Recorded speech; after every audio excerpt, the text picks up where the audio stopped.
When I got the crisp $50 bill in advance, I figured my client had a heart of gold. But after I was beat up, double-crossed, and shot at, I realized just how hard a heart of gold can be. From the pen of Raymond Chandler, outstanding author of crime fiction, comes his most famous character as CBS presents The Adventures of Philip Marlowe.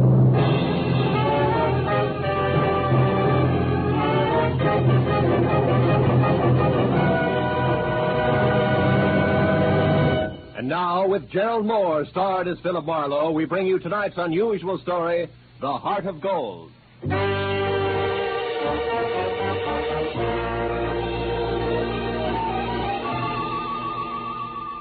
I had spent the day trying to decide how to spend the day, and finally convinced myself Sunday afternoon was a good time to catch up with neglected bookkeeping. But I only got as far as the office door because a special delivery letter was stuck in the mail slot. I ripped it open and watched a crisp $50 bill flutter to the floor. Pinning it down with my toe, I turned to the letter, which was dated Saturday. Dear Mr. Marlowe, kindly investigate the party who lives at 1903 North Ogden Street to find out if his name is really Elliot Perdue and what his occupation is. Then please come to my residence at 5 tomorrow, Sunday. I live at the home of a friend, Arthur Stewart, 33 Lemonwood Drive in Bel Air. I sincerely hope that $50 will be a sufficient retainer. Truly yours, Helen Asher. Judging from the tone of her letter, it was obvious that Helen Asher didn't hire private detectives very often. Nevertheless, I glanced at my watch, which said I had to work very fast, and I headed for 1903 North Ogden. It turned out to be a small house near Selma Street. I got out of my car and walked up to the door.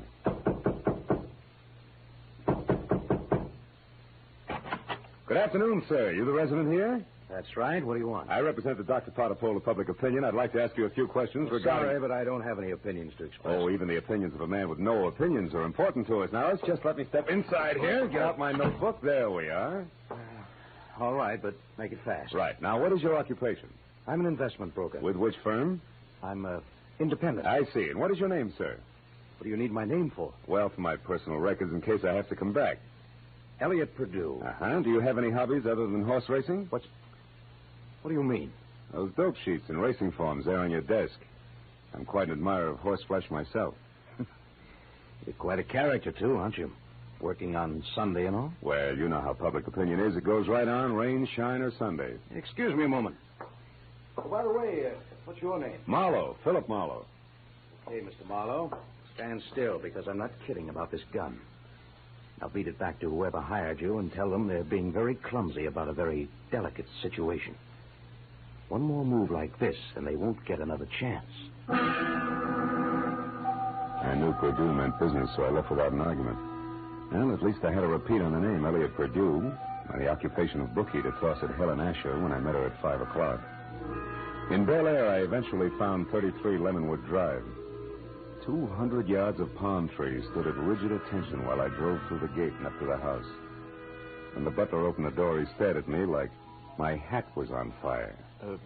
Yes, sir. Did you wish something? Yes, I'd like to see Mrs. Asher, please. Mrs. Asher? Oh, good heavens. Mr. Stewart. What's the matter, Robert? Who is it? Why is it? I'm Philip Marlowe, Mr. Stewart, a private detective. I have an appointment with Mrs. Asher. Is she at home? Oh, Mr. Marlowe, perhaps you can help. I don't know what to do. It's such a terrible thing. What's happened? Upstairs, not 5 minutes ago, Mrs. Asher shot herself. Shot herself? Please, if you'd come up with me. Yeah, sure, of course. I'm certainly grateful for your help, Mr. Marlowe. Yeah, this is her room. She's in here. There. Yeah, she's dead, all right. Shot herself in the left temple. Whose gun is that, Mr. Stewart? Well, it's mine. I kept it in the desk downstairs. Did you find her? No, Roberts did. I was out in the hothouse working with my orchids. You see, I've been out of town.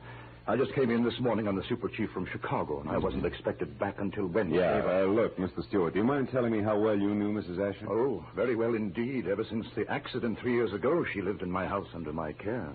The accident? Yes, that's how she got those scars on her cheek and neck. As you can see, my hands were burned at the same time. Would you mind telling me about it? Well, I was living in Canada at the time. One day, my wife Florence and I went to a camp near Quebec, and we met Helen Asher our first day there. She was a pathetic, lonely woman, a widow. Oh? That very night, while she was visiting us, the oil stove in our cabin exploded. Oh. Florence, my wife, was killed, and Mrs. Asher was severely burned. It was ghastly. I can imagine. Mrs. Asher had no one, so I thought the least I could do would be to care for her, since I knew the accident had been caused by sheer carelessness on my part. You took over full responsibility for her? Yes, I did everything I could think of, but she never quite got over the shock of that night, and now this. It's horrible. Have you notified the police yet? No, You no. better do it right now. Yes, I'll go right downstairs and call them. The dead woman on the floor had been beautiful once. No doubt about it. This was my client's, and a certain $50 bill was burning a hole in my pocket. I wandered over to a writing table, and as I looked down, I noticed that the Sunday sheet had been torn off the memo pad. It bothered me. Tomorrow should mean nothing to a suicide, yet Mrs. Asher's memo pad showed Monday already. The sheet was blank, but on a hunch I tore it off and stuck it in my pocket. I was about to turn away when I saw a book of matches from the Conga Club. So I picked that up, too, and then I left. I drove around for some time trying to figure things out. Then I went down to police headquarters to see one Lieutenant Ibarra. It's suicide as far as we're concerned, Marlowe. Everything checks. Mrs. Asher was despondent and she killed herself. She didn't leave a suicide letter, but they don't always. How'd you get in on this? Well, she paid me $50 in advance to air out a small-time bookie or worse named Elliot Purdue. Incidentally, what's the background on Arthur Stewart? Oh, he's a big-money fashion designer. Started his business on his wife's insurance. She died in an accident in Canada. He did a lot for Mrs. Asher because he felt responsible. Yeah, I know all that. But was she left-handed? Did Stewart come in on the super chief this morning, and was it the butler that found the body? That's right. We checked it all. Ah. Hey, look, Phil, do you have any good reason to think this isn't suicide? No, not really. It's just that $50 in advance that bothers me, I guess. Oh, by the way, I've got a piece of paper I'd like the boys in the lab to run a test on, okay? Sure, Casey will fix you up. Marlowe, I figure suicide now, but I can always change my mind.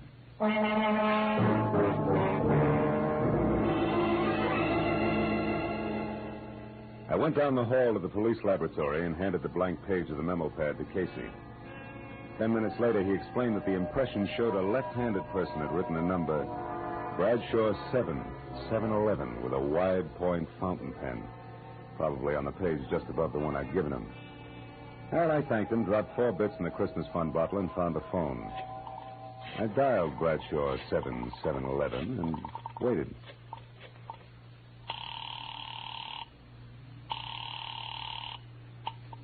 Hello? Hello? Who's this? The man in the moon. Come up and see me some other Hey, time. wait a minute. I like your voice. And besides, 711 is a very lucky number. 3 passes in a row. But don't let it fool you, Jack. The answer is no dice. Goodbye. Yes, well?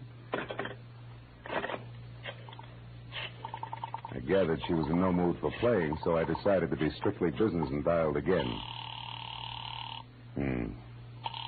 There was no answer. I let it ring for some time, but Miss Golden's voice obviously wasn't taking any more anonymous calls. I'd left only the long shot, the book of matches I'd found on Mrs. Asher's desk. The Conga Club was on the Sunset Strip, so I drove out there, found a parking space on a side street nearby, and went in. I didn't know exactly what I was looking for, so I paid $1.10 for a scotch and soda worth 40 cents, just to help pass the time. An amber spotlight was glistening down on a set of sequin contours that would have melted the Ice Age down to a fortnight. And she was singing. For wherever my man is, I am his forever.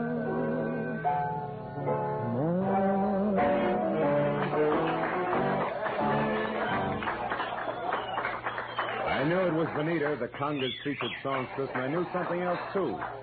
There was no mistaking that voice. She was the girl with the lucky phone number. I wrote her a note, called a waiter to the table to deliver it, and then sat back to watch her as she glided over and sidled into a chair opposite me. It was your penmanship that intrigued me, Mr. Malone. It was your voice and so forth, mostly the so forth, that got me, Benita. Would you care to decipher the Sanskrit you call a note? The waiter said you wrote it. Sure. It says important business. That's an idiom. If you wanted to talk turkey, how would you translate it? Do you know a woman named Helen Asher? Not that I remember. Why?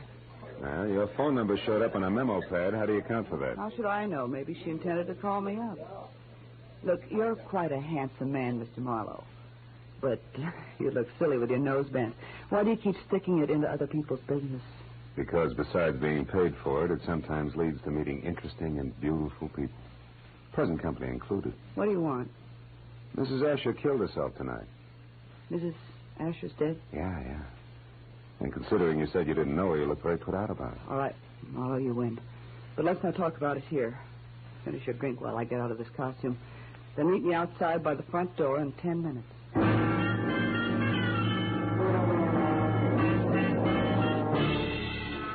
When she headed for the back of the club, I headed for the front.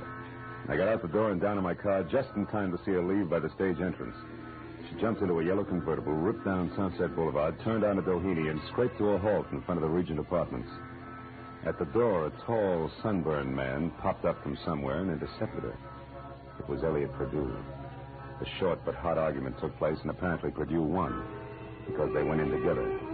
I found the name Benita Malone over the mailbox in number 5 and got to her apartment door just as the second round started. No, I haven't changed my mind, Elliot. I've been doing a little research since you threw me over, Benita. I've got you and your precious plans right here in the palm of my hand. What are you talking about? This little heart-shaped locket on this little golden chain. Let me see that. No. I'm not showing this trinket until just the right moment. Listen, Elliot, I don't know what's brewing in that slimy brain of yours. But get this, if you try to monkey with my life again, so help me, I'll kill you. Now, get out. Benita, would you be interested if I told you that I know Mrs. Asher's secret? And would you be interested if I told you that Mrs. Asher killed herself tonight? That slows you down, doesn't it, bright boy? Yes, but it doesn't stop me, beautiful. I'll be seeing you before you know it. I ducked into an alcove and heard Benita slam the door on Perdue's coattails as he left.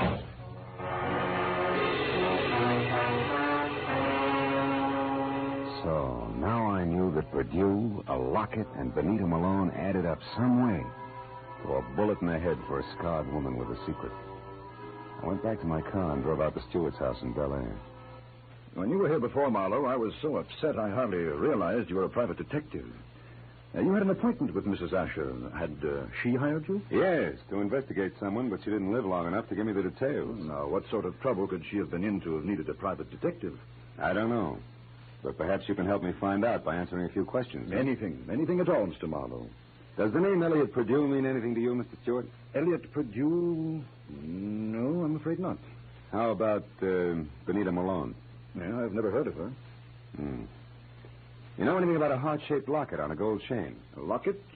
A gold locket? Yeah. Mrs. Asher had a heart-shaped gold locket. Where'd she keep it? Well, upstairs in her jewelry box, I should imagine. Come on, let's have a look, huh? Yes. Right up these stairs here. This is her room, Marlowe. I know. I was here once before. Why? It's not here. It's not on her dressing table. Her jewelry box, it's gone, Marlowe. But you think that... Elliot Perdue has it. I can't understand this. What's the locket like? What's inside it? Just a picture. It was valued by Mrs. Asher because it was the only one she kept of herself the way she looked before the accident. Now, why would anyone else want that? I don't know. But when we get that locket, we'll get a lot of answers along with it.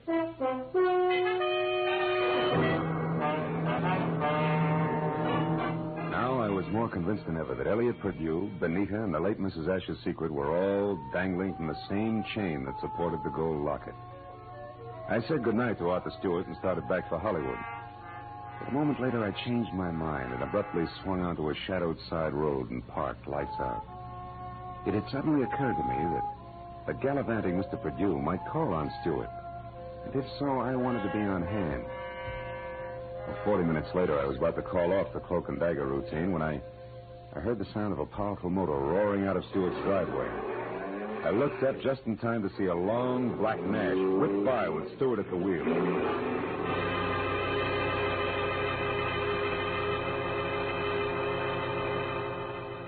The From the speed of the car, I was certain he wasn't going out for the morning papers. Decided to go back to the house and question the butler while I could have him to myself. Oh, why, no, Mr. Marlowe. I haven't any idea where Mr. Stewart went. I only know that he had a telephone call, after which he dashed out of the house highly upset. Well, maybe some sick friend needed sitting up with, huh? But tell me, Roberts, did you ever hear of a man named Elliot Perdue? Oh, yes, sir. He called on Mrs. Asher here once or twice while Mr. Stewart was away on business. When did you last see this Mr. Perdue, Roberts? Yesterday morning, sir, about 10 o'clock. And one thing more, did you ever see Mrs. Asher wearing a gold locket, a heart-shaped one? Oh, quite often, sir. As a matter of fact, she asked me about it just yesterday morning, shortly after Mr. Perdue left. She couldn't locate it anyplace. A singular coincidence, huh? Oh, by the way, what do you know about a singer named Benita? Benita? I've never heard of her, sir. Are you sure she's never been out here as Mr. Stewart's guest? Why, I'm positive, sir. Mr. Stewart never has any ladies out here, of any kind. Oh? Doesn't that strike you as being strange, Roberts? After all, Mr. Stewart's a very eligible widower. Widower, yes, Mr. Marlowe, but philanderer, no. Good night, sir.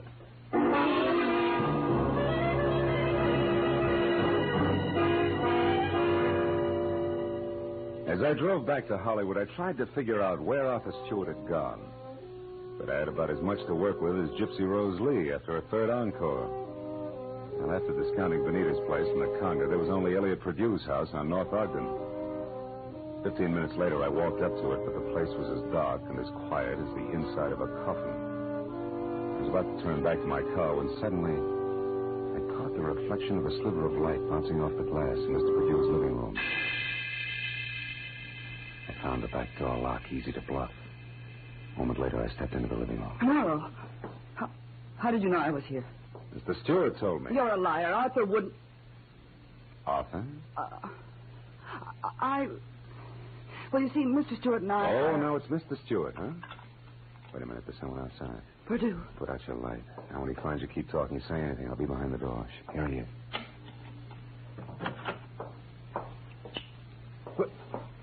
Well, Benita.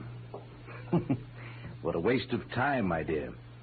While you've been here rearranging my socks, I've been talking to your boyfriend with the locket safely tucked away right here in my breast pocket. How clever of you. How absolutely ingenious. It's a bit late for nasty words between us, Benita, because possession of you was part of the bargain I struck with Mr. Stewart.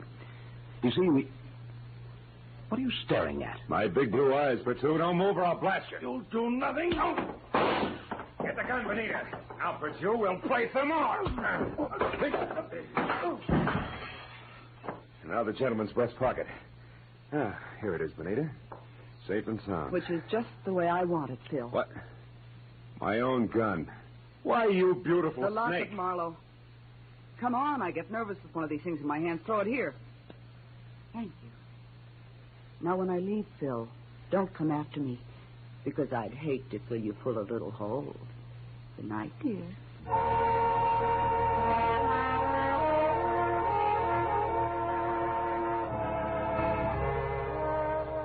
When Benita stepped out of that house, I solemnly swore I wouldn't trust another woman for the next 100 years. But a groan from the body on the floor brought me back to 1948 and Elliot Perdue.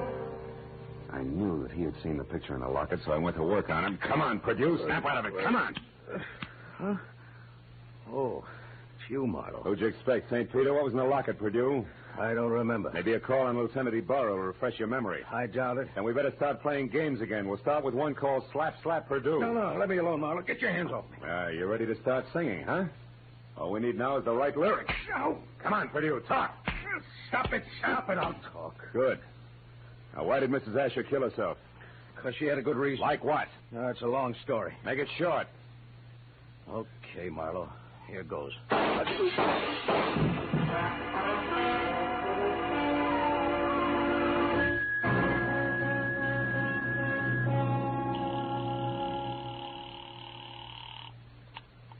Lieutenant Ibarra speaking. Marlowe, Ibarra.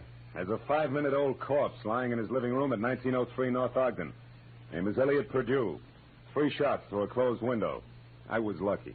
Any description of the killer? No, none. Now, look, Ibarra, right now I'm going after a songbird named Benita Malone at the Regent Apartments on Doheny.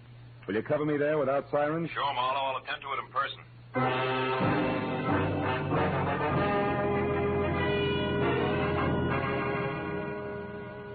was only a healthy center fielder's peg from Bedue's house to Benita's. When I got there, the place was dark and a car wasn't in sight. I decided to try the Conga Club. But as soon as I walked in, I began to worry because if Benita had wanted to get rid of that locket, she'd have had enough time to bury it at Forest Lawn. But I didn't know Benita, because Miss Oomph herself was singing in the amber spotlight, and dangling from her soft white neck was the heart-shaped gold locket. I love you because he's wonderful, because he's just my Bill.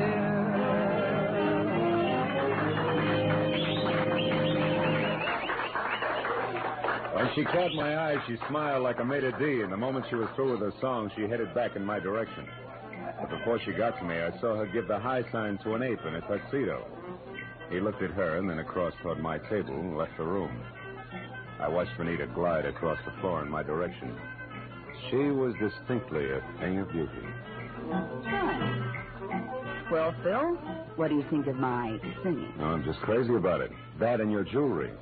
Especially that locket. Family heirloom? Mm-hmm. It was more or less handed down to me, generation to generation. That's an old Spanish custom. Yeah, so I've been told. And I imagine tradition prohibits your parting with it, huh? That's right. Unless, of course, someone with oodles of money offers me lots of it in exchange. Then naturally I'd be obliged to part with it. I don't think you'd feel obliged to your mother on the second Sunday in May. Besides, I don't have oodles of money. Oh, you should have told me that earlier. Goodbye, good looking. Hey, wait a minute. We couldn't do any business in a minute. And don't follow me if you want to stay pretty.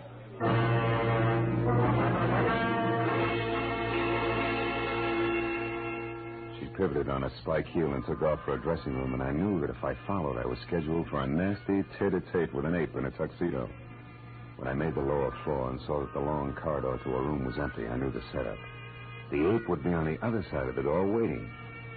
Benita still had my gun, so I got the nearest substitute for a blackjack, a full bottle of Paul Masson champagne. Then I walked noisily down the corridor as far as her door and knocked. Turned the knob slowly, kicked the door open, and stood clear. It worked. The ape's hairy hand was wrapped around my gun, and it came down in an arc that was never interrupted. And that left him off balance. The ape hit the floor, and before Benita had a chance to close her mouth, I ripped the locket from her neck, picked my gun up, and ran. I didn't stop until I collapsed against the store window. Then I opened up the locket.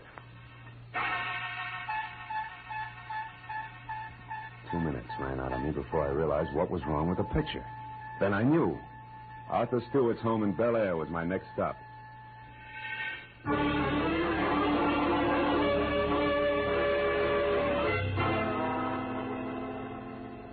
30 minutes later, I pulled up away from the place and parked. And keeping in the shadows, I approached the house where only the library and an upstairs bedroom showed any light. The library had French windows. When I moved up close, I was startled by the sight of a figure going through Stewart's desk. I stepped into the room and found it was my little friend, Benita. I've got my own gun again, Benita. Phil. Oh, doing a little dusting, honey? Oh, don't be funny. I'm not trying to. How is it you're not upstairs helping Stewart pack? Because I've already finished packing, Mr. Marlowe, and don't turn around.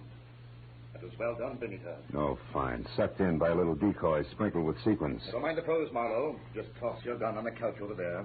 Now. That's better. You know, Marlowe, I can't say that I'm very sorry for you. I don't expect condolences from a character who murdered a woman this afternoon and a man this evening. You killed Mrs. Asher? Yes, and that blackmailing scum Perdue as well. But both murders were very necessary, Benita. Even as Marlowe's here will be. Come over here, Benita, behind me. Hurry, Arthur, let's get out of here. Don't worry. And now, Mr. Marlowe, it's time for you. Well, thanks, Benita. You swing a beautiful bookend. You know, I had you figured all wrong. No, don't mention it, dear. I heard the cops coming anyway. You sweet child. We're in here, Ibarra, all of us. Oh, I figured you'd be out here when you didn't show up at that Songbird's place. Well, what's this? A little man on the floor with a large bump on his head is Arthur Stewart, the man who killed Elliot Perdue to keep him from telling me the truth about Mrs. Asher, and the man who killed her this afternoon. So Mrs. Asher didn't commit suicide after all. No, but she wasn't murdered either. She died in that accident in Canada 3 years ago. What are you talking about? Well, the woman that Stewart killed here this afternoon wasn't Mrs. Asher. It was his wife, Mrs. Florence Stewart. You see, there must have been a mix-up in identifying the bodies of the two women at the time of the accident. Mm-hmm. Stewart and his wife had Mrs. Asher buried as Mrs. Stewart. Then they collected the insurance neat, huh? Yeah. But what happened? Yeah, it's simple. Stewart got bored with his scarred and unattractive wife, and he started running around with choice little numbers. Like Benita here. Phil, honest, I didn't know a thing about this. Stewart told me that Mrs. Asher depended on him so heavily that she'd be crushed at his seeing another woman. But I didn't know she was his wife. Marlowe, how do you figure this all out? From a locket that belonged to the woman we knew as Mrs. Asher. It had a picture of Stewart and Mrs. Asher taken in dress clothes before she was scarred. Yet Stewart claimed that he and his wife had only met Mrs. Asher the day of the accident, and on a camping trip at that. But, Phil, I saw the picture, too, and I didn't figure that out. That's because you were too busy trying to figure just how much the locket was worth to Arthur Stewart, or to anybody, in cold cash. You were blinded by all the dollar signs in front of your eyes, baby. Why, Phil, how can you say such things?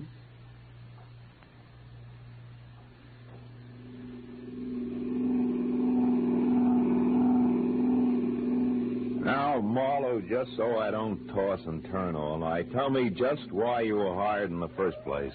Well, Ibarra, it goes something like this. When Purdue knew that he was losing Benita to Stewart, he decided to check up on the opposition. And he not only found out what he wanted to know, but he found out a lot of things, too, that he didn't want to know. Mrs. Stewart, the late Mrs. Asher, became suspicious of his questioning, and incidentally of her husband. So she sent for me. Well, Marlowe, Stewart certainly had me fooled. I doped him out to be a very generous guy, a great benefactor who was doing the right thing for a lonely, unfortunate woman. Yeah, looked like he had a heart of gold, all right.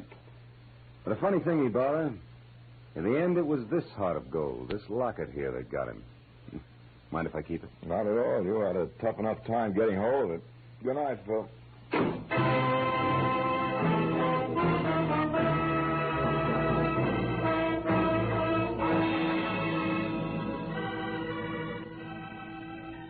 Well, by the time I got back to my apartment on Franklin, the sky was beginning to fill with the soft gray of morning. I pulled the blinds down in my bedroom and sat down for a last cigarette. I had mixed with a lot of funny people that day. But for some cockeyed reason, I kept thinking of Benita Malone, a girl who was no better than she had to be. Finally, I put her out of my mind, and I was about to turn off the desk lamp when I noticed my memo pad. Still read Sunday, which was understandable. But scrawled across the top sheet was a telephone number. And I couldn't figure how it got there. It was written in crimson lipstick. Bradshaw 7. 7-Eleven.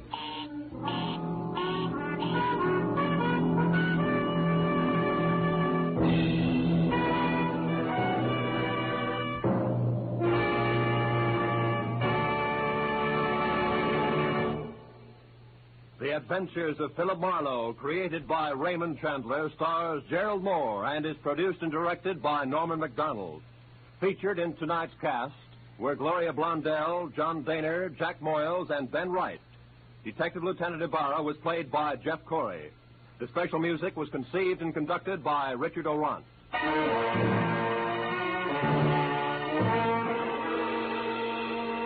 Be sure to be with us again next week when Philip Marlowe says...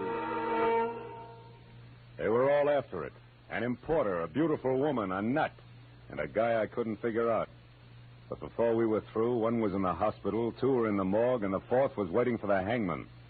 All that because of a blue burgonet, something I'd never even heard of before.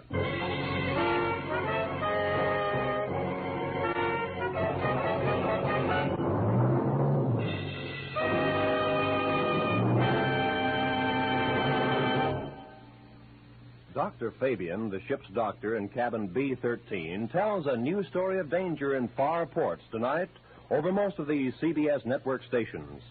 Tonight's story, The Island of Coffins, is another original drama by John Dixon Carr, famed mystery writer. You can hear it when the ship's whistles sound outside cabin B-13.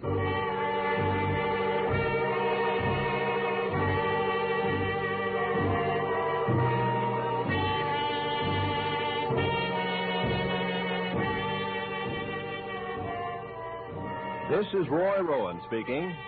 This is CBS, the Columbia Broadcasting System.